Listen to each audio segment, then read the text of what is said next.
survey and I asked the audience how many people just love making lunch for the kids. Guess what? Everyone was on my side. No, we don't love it. So Sandi Richard is going to make it easier for us.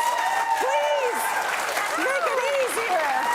Yes. We are going to, we're going to think outside the lunchbox because we're so used to sandwiches, and then you do the cut up fruit, and then maybe a peanut-free granola bar, and something else, and then call it a day. Zip that sucker up, put it in the fridge, and you're ready for tomorrow. Exactly. So let's be a little bit more creative. And you know, after having 7 kids, I can attest, like, and parents contact me all the time. You don't have to have 7 kids to know this. Yeah. That kids change their mind frequently. Yes. So as soon as a parent thinks they've nailed it, is this not right? As soon as you think you've nailed it, yes, they finally like this thing, and I can put it in their lunch, and everything's amazing. Mm-hmm. They hate it next week. They can't stand it. If you put it in their lunch one more time, they're going to lose it. Exactly. And then sometimes you have the kid that wants to eat something different all the time, and then but you also have the kid that maybe can eat the same thing all the time. True.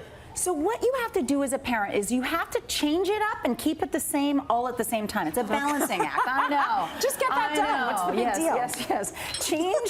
Changing it up is the new thing. So here's what we're going to do. We're going to try and do something to think outside of the lunchbox. I want parents to think of maybe not necessarily looking at the sandwich as a traditional sandwich, maybe as more of an unsandwich, okay? Okay. So what we're going to do is I'm going to start with this, and I want to describe why I've chosen these things. Okay, we have the egg. We know the egg is the beautiful thing, right? Yes. It's a good protein. Low in calories. It's 6 grams of protein, and so on and so forth. Kids love these things. Okay, a hard-boiled egg. So you put that in their lunch. Get this. You're going to have a pancake. You're going to have a tiny little bit of cream cheese. I'm with you because you said pancake, because pancake means, like, this is fun. Well, here's why I love it, because often parents will make pancakes in the work week, or on the weekend rather. So you can just freeze some extra for lunches. They freeze so easy. All you do is stack them in between some wax paper, and it's fabulous. You can freeze them, you can refrigerate them. You throw this in their lunch with a little cream cheese. Get this, strawberries. Okay. Now what you've got is what the child feels like is a treat and a dessert. Let me tell you folks, this is to die Oh, it's a little for. pancake taco. It's like sandwich. a little pancake taco, but That's good this stuff. with this is 11 grams of protein. So one of the challenges a lot of parents have is with the peanut thing. Yeah. They can't get the protein into their kids, and we know that their concentration level is going to be better if they have protein. Yes. And without you being able to use peanut butter or nuts or meat alternatives, this is really tricky. Okay, so that's so one. the hard-boiled egg will do it. That's one thing. It's really, really awesome. Next thing is something that's really unusual and really cool, and that is potato wedges. Okay, so what I'm going to get you to do, you're going to sprinkle, I'm going to put a little oil. Yep. You want to use a high smoke point oil, so I'm using a canola safflower blend. Okay. Okay, and I want to show parents how easy this is. Okay, in the work week, it's just a spice blend, a Cajun spice blend, Southwest, whatever the case might be.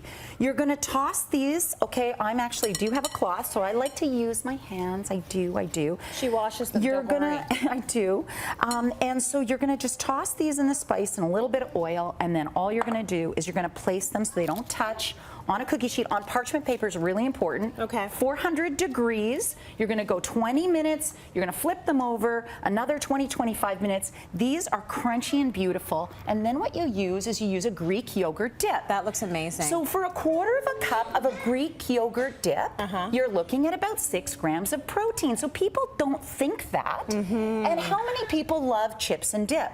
So your child feels like when you make this for dinner, you just make extra. That's what I was going to say. That's a good dinner too. Throw this in the freezer on a pan, make an extra pan. As soon as they're solid, throw them into a freezer bag. Bada bing, bada boom. You've got this fabulous, it's almost like homemade chips and dip. Yeah. And your child has got a whole bunch of protein. And love that. Seems like a treat lunch. It is a treat lunch. You're basically lunch. getting fries for lunch. Well, that's it. And you know, we've got to think outside the box to keep our kids interested. They're mini adults. That's what kids are. Yeah, well, that's how they act anyway. They do. They certainly do. do? Okay, we were just talking about that earlier. Yeah. Okay, now falafels, okay, it is a stretch. It's a little more complicated, right, for sure. But again, it's high in protein. Okay. So 4 to 5 of these little puppies with some dip, or in a pita with a little bit tzatziki, whatever. That's a good especially idea. if you're using a Greek yogurt. Yeah. Okay, we're looking at 9 to 13 grams of protein. Good. Wow, wow. Yeah, that's Big. good. Kids love this stuff, especially with a nice little sweet dip. I'm Yeah. going to show you how easy it is. All it takes is a little patience, but it's not complicated. Do they freeze well? They freeze so well. Well, that's it's good to know. amazing, so you can pull them out. These were dry. It's important to use dry. Okay. 3 inches above with water, they puff up overnight. So that is no effort. Okay. You've just put dry stuff in there and you put water in. And you're saying you must use the dry ones. You must use the dry ones. The falafels will not work if you try and use the canned ones. Okay. They just don't. The consistency is wrong. Yeah. But there's basically no effort. You can help me throw stuff in here. I've finely chopped an onion, so that goes in. Okay. Get and that what's out this of the way. here? That's 2 tablespoons of flour.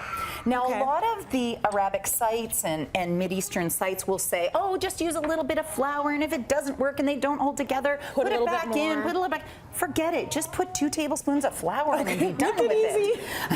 And what's this? Okay, that is garlic. Okay. And you can use it in a jar if you want, or you know what I love to do. Yep. That is 2 tablespoons of cumin. Now we're going to add a little bit of coriander. And then what I like to do is cardamom is more common. Yes. However, I find a nice little tweak for a North American version is just to use a spice blend, an Indian spice blend. Okay, sure. Yummy. And then a little bit of salt. It's about a tablespoon of salt. Awesome. Okay, for the whole batch. And then all you're going to do, now the most important thing here is pulsing. Okay, that's what people have to pay attention to. Pulse, pulse, pulse, And why pulse. do you do that rather than blend? It's because you want to make sure you're paying attention to the consistency, and the consistency needs to be between hummus and kind of a couscous. Okay. They hold together, they deep fry beautifully. Do it when you're deep frying something else. Yeah. And they freeze beautifully and you got lunches for a long time. Would you ever bake those? They don't turn out as nice. It's not the same? The reality is they don't turn out as nice. You can, but they don't turn out as nice. Okay. Yeah. Well, we're making sure that you are paying attention when it comes to your lunches, and we're putting all of this at cityline.ca.